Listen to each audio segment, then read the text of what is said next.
All right, so we've got a whole stack of Throne of Glass reader reviews here, and we're going to see if this book is worth your time. Yeah, seems like readers either love it or hate it. Let's jump right into the story. We're introduced to Celaena Sardothien. An 18-year-old assassin. Right, 18 years old and stuck slaving away in a salt mine for her crimes. And salt mines in this world are brutal. They're meant to break you, strip you of your magic. So we know right away Celaena's got a powerful past. And then a glimmer of hope. The Crown Prince offers her a chance to win her freedom. By becoming the king's champion. But of course there's a catch.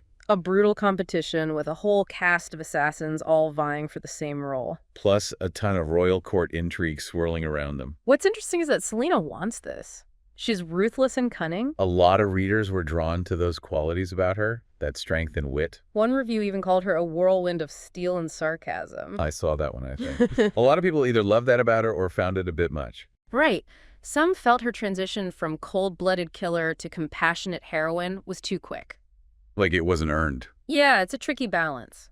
Some readers love a redemption arc, but others want a grittier character. One who doesn't soften so easily. Exactly. And then there's the love triangle. Ah. Yes. Celaena's caught between Kale, the captain of the guard. Duty-bound, honorable. And then there's Prince Dorian. Charming, rebellious. A bit of a rule breaker for sure. Yeah, and the love triangle is a big point of contention for a lot of readers. It seems like people either loved it or hated it. Some found it engaging, adding an emotional layer to the story, but others felt it was predictable. One review said it felt like a cheap trick to spice up an otherwise strong story.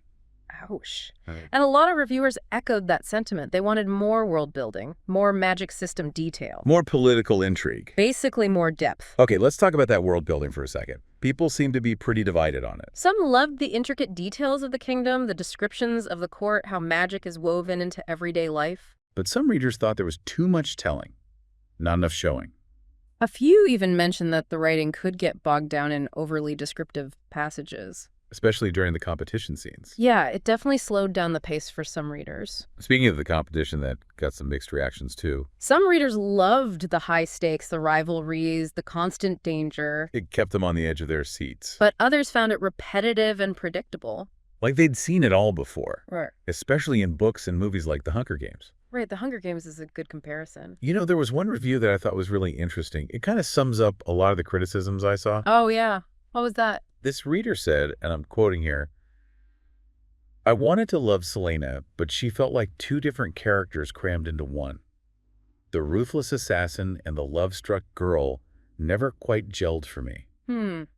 That's interesting because it brings up the whole issue of character development being so subjective. What feels authentic to one reader might feel totally fake to another. It really comes down to personal preference. Exactly.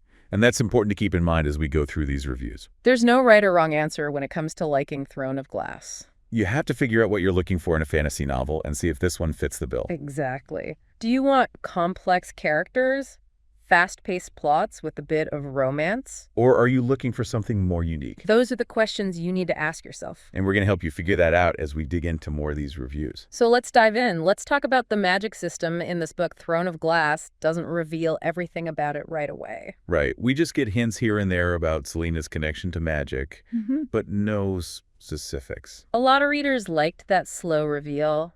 It builds intrigue. Makes you want to learn more.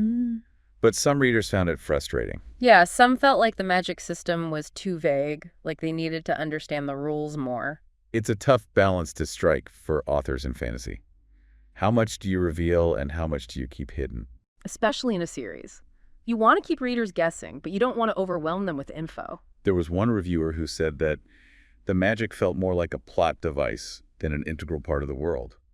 What do you think? I think it's a valid point.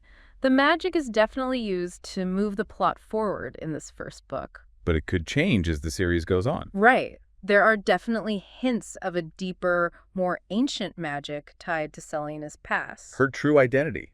That definitely makes you want to keep reading. It's like a trail of breadcrumbs leading you further into the story and the world. And whether that payoff is satisfying, well, that's up to each reader to decide. Exactly. Okay, so let's move on to some other things that came up in the reviews. How about the writing style? Yeah, some readers loved Maas's prose. They thought her descriptions were beautiful and evocative. But others found it a little over the top. Too many adverbs. Too much description. Like, one reviewer said it felt like trying to wade through a swamp of words. I like that one. That's a good one. But, writing style is subjective. What one person loves, another person might hate. True. And then there were a lot of comparisons to other popular series. Oh, yeah. Throne of Glass gets compared to a lot of books. Hunger Games, A Court of Thorns and Roses, even Game of Thrones. It's inevitable. Readers like to connect new stories to things they already know. Especially in fantasy, I think.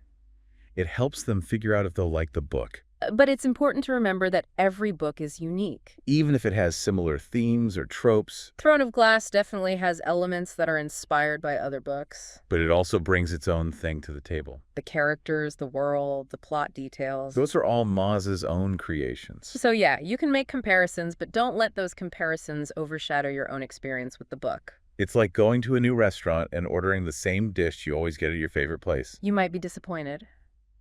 Or you might be pleasantly surprised. It's all about going into it with an open mind. Exactly.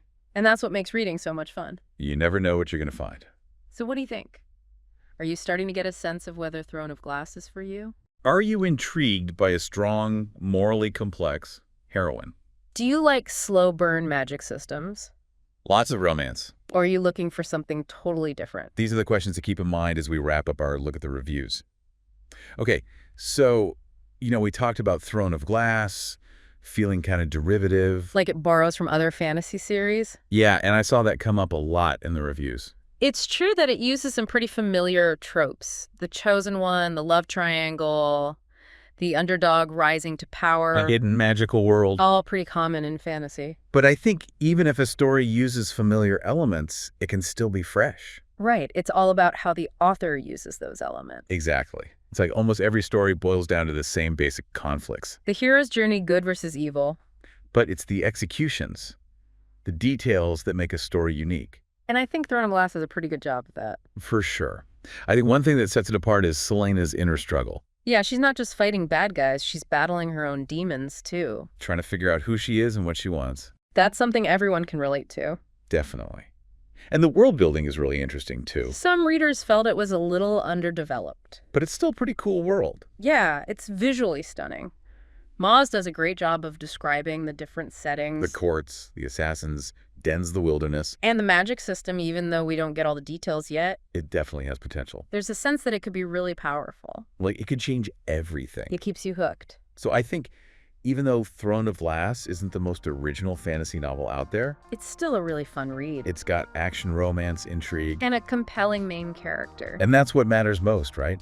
Finding books that you enjoy. Exactly. So if you're looking for a new fantasy series to try, Throne of Glass is worth checking out. you can even sign up for a free trial on Audible using the link in the description and get 2 free audiobooks. Perfect for starting the series, and let us know what you think. Have you read Throne of Glass? Leave a comment down below. And don't forget to like and subscribe for more book discussions. Thanks for listening.